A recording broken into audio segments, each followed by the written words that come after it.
স্বৈরাচারের অবৈধ রায় ভাবতে নইল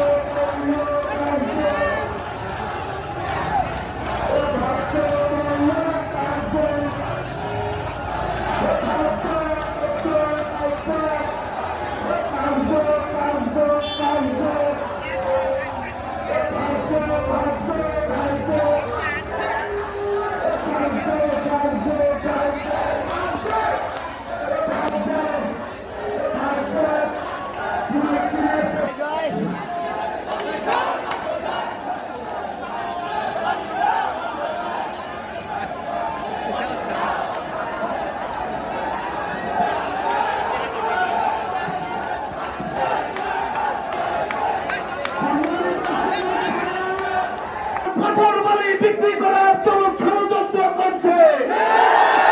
ষড়যন্ত্র আমরা রুখে দেব, ইন্ডিয়ার ষড়যন্ত্র আমরা বাস্তবায়ন হতে দেব না। তাদের পেটে লাথি মারবে সেটা আমরা হতে দেব না। এই সরকারের কাছে আমাদের দাবি থাকবে সারা বাংলাদেশে 50 লক্ষ ইট ভাটার জমির কাছে এই কালো আইনের মাধ্যমে এই 50,000 ইট ভাটা বন্ধ করে দেওয়া হয়, সারা বাংলাদেশে 2.5 কোটি পরিবার ধ্বংস হয়ে যাবে। আমরা চাই না, আমরা প্রশাসনের সঙ্গে এই নিয়ে দুটি উচ্চ বাক্য করতে চাই না। প্রশাসনের সঙ্গে আমাদের দাবি থাকবে আমাদের পুনর্বাসন করে অথবা আমাদের বিকল্প ব্যবস্থা তৈরি করে দিয়ে তারপরে এই ভাটা বন্ধ করা হোক।